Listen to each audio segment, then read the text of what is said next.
तमिलनाडु में मदुरई से करीब 30 मील दूर एक छोटे से कस्बे तिरुचुली में 30 दिसंबर 1879 को सुंदरम अय्यर और मां अल्लगमल के घर उनकी दूसरी संतान का जन्म हुआ।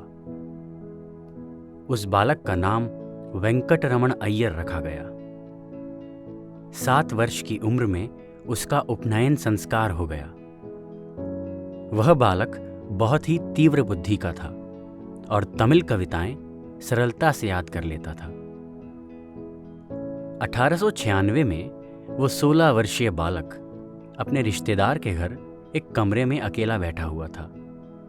ना तो वो बीमार था और ना ही उसका स्वास्थ्य किसी तरह खराब था, किंतु उसे एक अजीब सा अनुभव हुआ।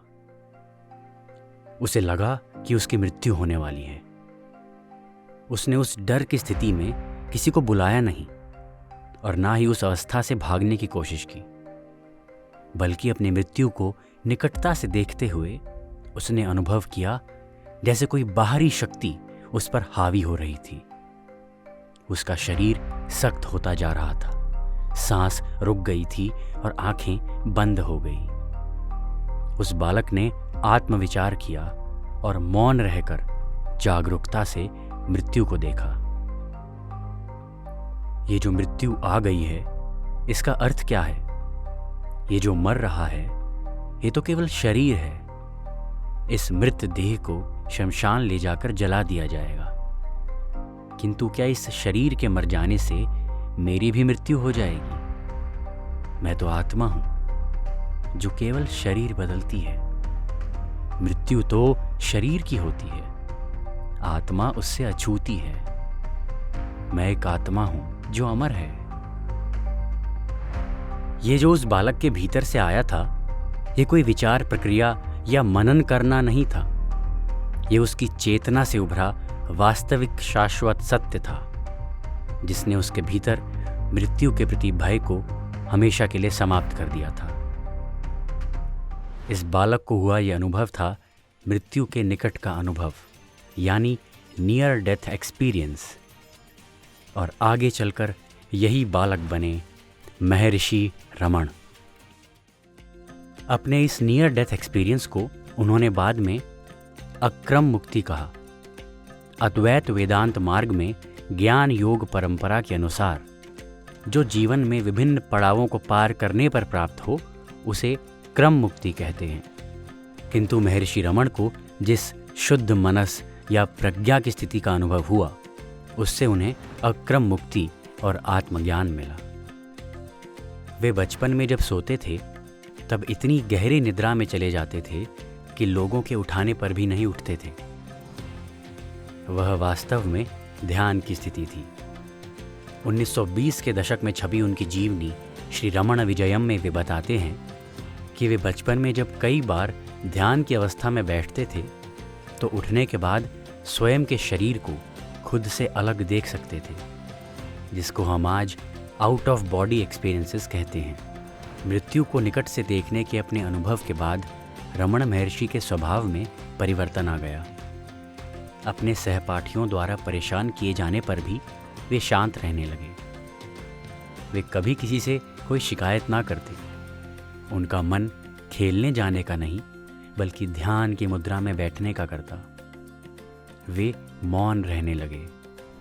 वे रोज मीनाक्षी मंदिर जाते और हर बार भगवान और संतों की मूर्तियों के सामने खड़े होकर एक उमंग का अनुभव करते।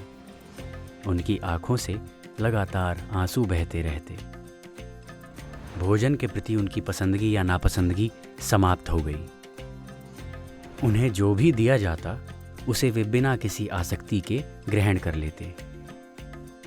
इस अनुभव के 6 सप्ताह बाद वे अरुणाचल की ओर चल दिए।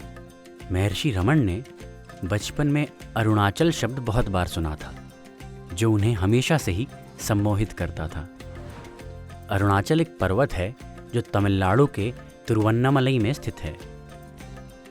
वे 1896 में अरुणाचल पर्वत पर आए और 10 वर्ष तक यहाँ के मंदिरों और गुफाओं में तपस्या की। उन्होंने मौन और अनासक्ति में रहते हुए अपनी आध्यात्मिक शुद्धि की। 1899 में वे पर्वत के ऊपर स्थित विरूपाक्ष गुफा में आ गए, जिस गुफा की आकृति ओम जैसी है। महर्षि रमण अरुणाचल पर्वत को विश्व का आध्यात्मिक हृदय कहते थे। शुरू में वे अकेले ही रहते थे। वे कई दिनों तक गहन समाधि की अवस्था में स्थिर बैठे रहते। उनके शरीर को चींटियां और कीड़े खाने लगते, किंतु वे भौतिक देह के स्तर पर अपनी पहचान से पूरी तरह ऊपर उठ चुके थे। समय के साथ उनके आसपास आध्यात्मिक जिज्ञासु और श्रद्धालु इकट्ठा होने लगे। लोगों को लगता था कि एक रहस्यमयी शक्ति उन्हें अपनी ओर खींच रही है। हमेशा मौन में रहने वाले महर्षि रमण की शांत आंखों में देखकर लोग प्रेम और विश्वास का अनुभव करते थे। जो लोग अपनी समस्या लेकर उनसे मिलने आते, महर्षि रमण की उपस्थिति में केवल शांत बैठकर ही उन लोगों की समस्याएं दूर हो जाती थी। लोग उन्हें भगवान शिव का अवतार मानते थे। महर्षि जी के कपड़े बुनने वाले बुनकर मस्तान स्वामी एक मुसलमान घर में जन्मे थे। वे बचपन से ही नमाज के बाद ध्यान करते और समाधि की अवस्था में पहुंच जाते, किंतु उनके परिवारजनों को लगता था कि वे काम से भाग रहे हैं। लंबे समय तक परिवार की प्रताड़ना सहने के बाद वे घर से भागकर महर्षि जी के पास आ गए और उन्हीं की आध्यात्मिक संगति में अपना जीवन यापन करने लगे। अरुणाचल पर्वत पर महर्षि रमण के निवास के दौरान आसपास धीरे धीरे कई आश्रम विकसित हो गए, जिनमें से उनका मुख्य पड़ाव रहे स्कंद आश्रम और रमणाश्रम। कुछ समय बाद उनकी माता भी आश्रम में आकर रहने लगी। यहाँ पर उन्होंने रसोई का कार्यभार संभाला और आध्यात्मिक जीवन का गहन प्रशिक्षण प्राप्त किया। बढ़ती उम्र के साथ जब उनकी माँ की तबीयत खराब रहने लगी, तब रमण महर्षि अपना समय माँ की सेवा करने में बिताने लगे। एक दिन सुबह के समय वे अपनी माँ के पास बैठे और अपना दाहिना हाथ माँ की छाती पे और बायां हाथ सिर पे रखा और माँ को मुक्ति दी। उन्होंने माँ की समाधि के शीर्ष पर एक शिवलिंग की स्थापना की।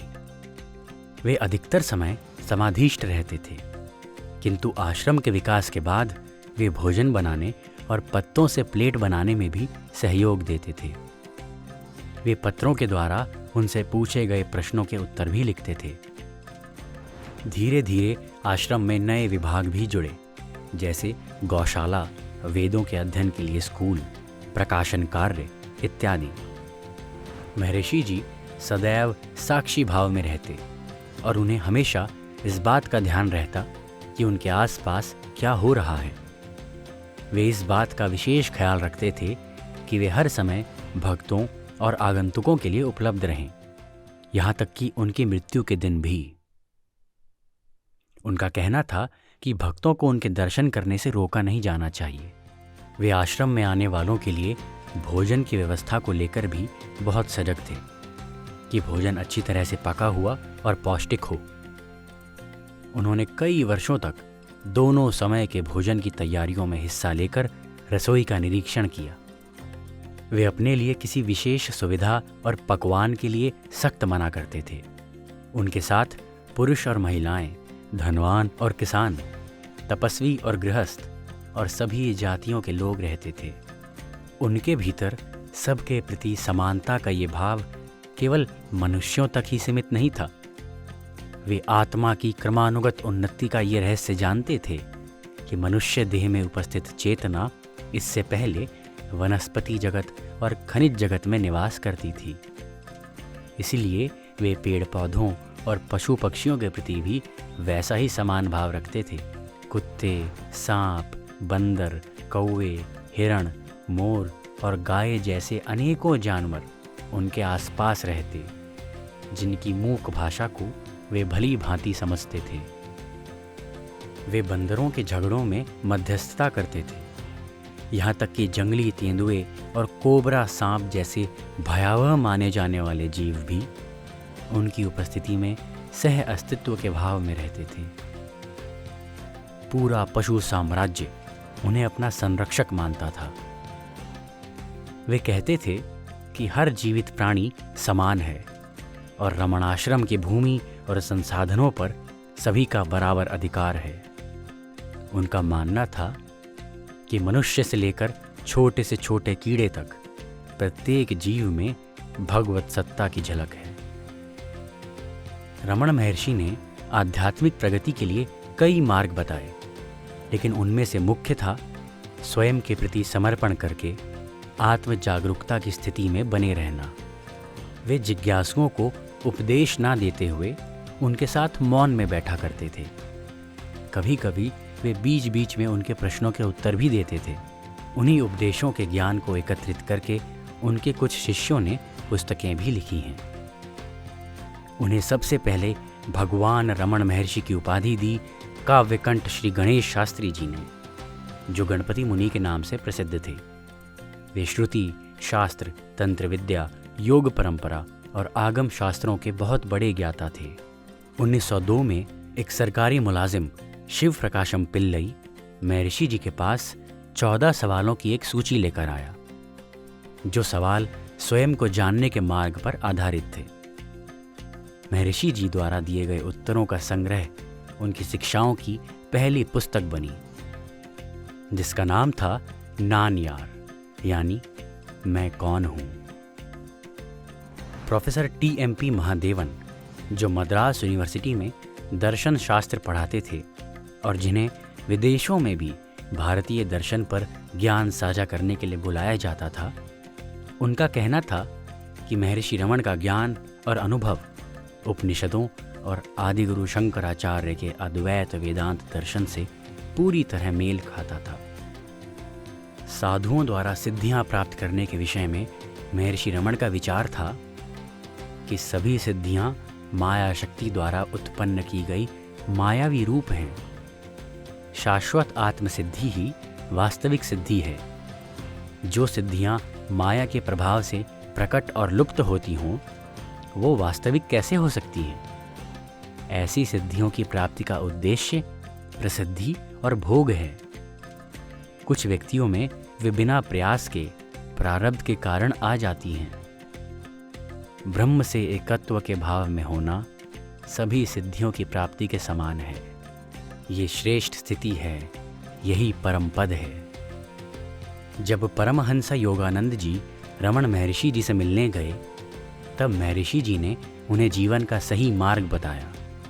उन्होंने कहा कि एक ज्ञानी व्यक्ति किसी को आत्मा से अलग नहीं देखता और सब में आत्मा का दर्शन करता है। ये कल्पना करना गलत है कि बाहर संसार है, उसमें शरीर है और शरीर में आप रहते हैं। यदि सत्य को जान लिया जाए तो ब्रह्मांड और उससे परे जो कुछ भी है वो आत्मा में ही पाया जा सकता है। व्यक्ति का दृष्टिकोण उसकी दृष्टि पर निर्भर करता है। दृष्टि आँख से होती है और हमें आँख को भीतर स्थित करना चाहिए। यदि हम स्थूल आँखों से देखें तो हमें सभी स्थूल नजर आएंगे। यदि हम सूक्ष्म यानी मन की आँखों से देखें तो हमें सभी में परमात्मा का दर्शन होगा। आत्मा से अलग देखने योग्य कुछ भी नहीं है।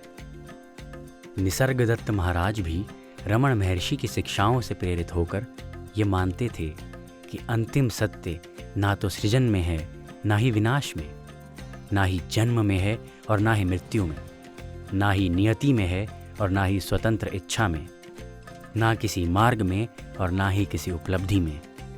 अंतिम सत्य केवल चेतना है। महर्षि के एक अन्य शिष्य और प्रसिद्ध आध्यात्मिक गुरु स्वामी शिवानंद के अनुसार महर्षि रमण का केंद्रीय संदेश यही था कि हमें खुद का आत्म अवलोकन करना चाहिए, खुद को अपने अहंकार से मुक्त करना चाहिए और अपनी जागरूकता के प्रति सजग होना चाहिए। पापाजी के नाम से प्रसिद्ध नव अद्वैत आंदोलन का बड़ा चेहरा रहे हरिवंशलाल पूंजा जी महर्षि रमण के ही शिष्य थे। उन्होंने महर्षि रमण से सीखा कि ईश्वर ही एकमात्र सत्य है, जो ना तो प्रकट होता है और ना ही लुप्त होता है। हमें पहले स्वयं को जानना है, फिर ज़रूरत हो तो संसार को जानना है। हमें अपना ध्यान केवल अपनी आत्मा में लगाना है और हम पाएंगे कि हम हमेशा अपने स्वभाव से ही स्वतंत्र रहे हैं। हमें ईश्वर को कहीं और ढूंढने की जरूरत नहीं है, तलाश करने की जरूरत नहीं है, वो पहले से ही यहाँ है। हमें केवल ये धारणा त्यागनी होगी कि हम बंधे हुए हैं या पीड़ित हैं, हम पैदा होते या मरते हैं। ईश्वर अनादि अनंत है और हम आत्मस्वरूप में उसी का अंश तो हैं। ईश्वर कोई वस्तु नहीं है जिसे खोजा जाए, वो हमारे भीतर, हमारे आंतरिक स्वभाव में विद्यमान है। स्वामी रामदास ने 1922 में तीर्थ यात्रा के दौरान रमण महर्षि से मुलाकात की और दर्शन के बाद अगले 21 दिन अरुणाचल की एक गुफा में एकांत में ध्यान करते हुए बिताए। इसके बाद उन्हें प्रत्यक्ष एहसास हुआ कि सभी राम थे, राम के अलावा कुछ भी नहीं। गांधी जी ने भी 3 बार रमण महर्षि से मिलने का प्रयास किया, किंतु वे उनसे मिलने में विफल रहे। पर जब भी कोई गांधी जी से अवसाद में होने की शिकायत करता तो वे उसे 1 महीने के लिए रमण आश्रम में रहकर आने को कहते। वहीं रमण महर्षि जी का भी कहना था कि वे और गांधी जी दोनों ही उस परम शक्ति के आगे खुद को समर्पित करके पूरी निष्ठा और अनासक्ति से अपने कर्म करते हैं। उनके अनुयायियों में भारत के अलावा विदेशों से भी लोग थे, जिन्होंने उनके साथ घटे अपने अनुभवों को दुनिया के साथ साझा किया और पूरे विश्व तक उनके ज्ञान को पहुंचाया।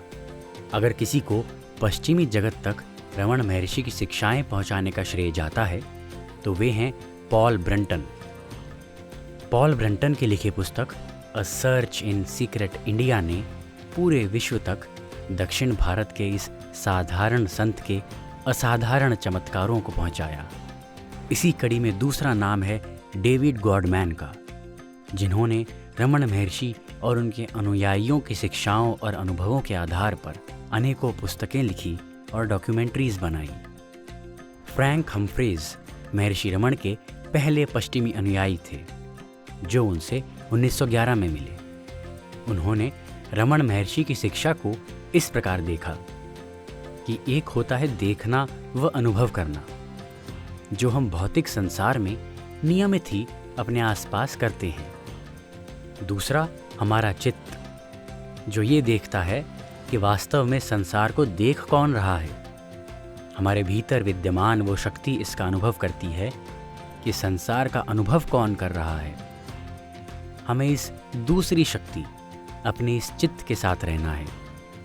यही होता है ध्यान मार्ग में मास्टर बनना। प्रसिद्ध नाटककार और लेखक सॉमरसेट मॉम भी महर्षि रमण से प्रेरित थे।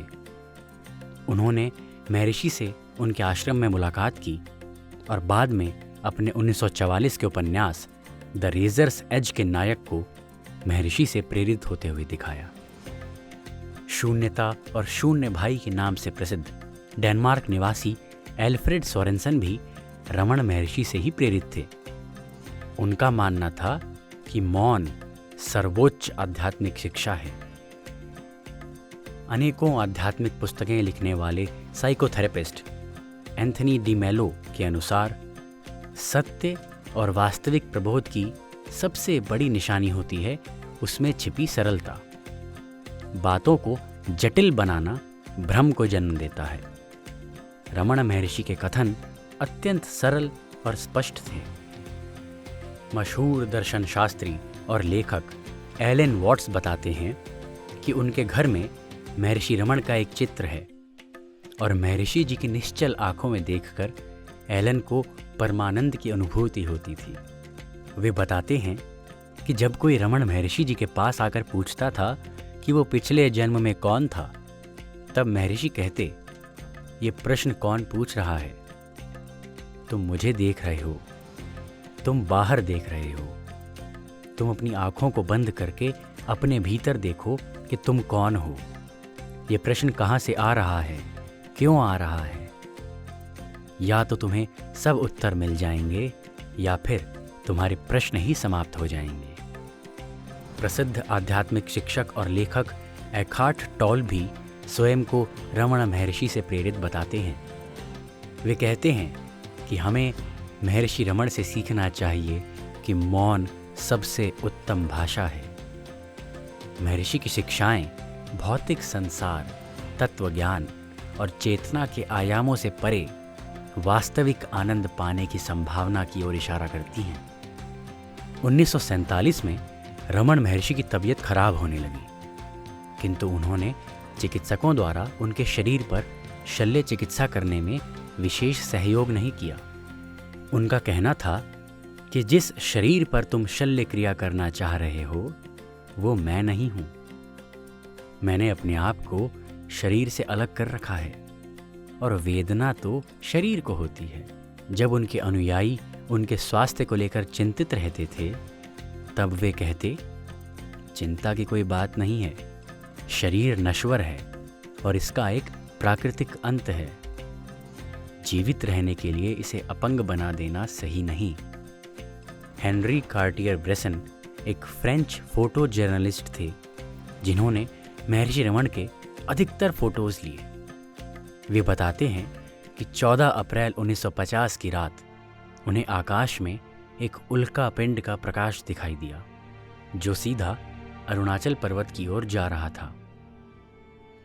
उन्होंने जब आश्रम में जाकर देखा तो महर्षि अपनी भौतिक देह का त्याग कर चुके थे।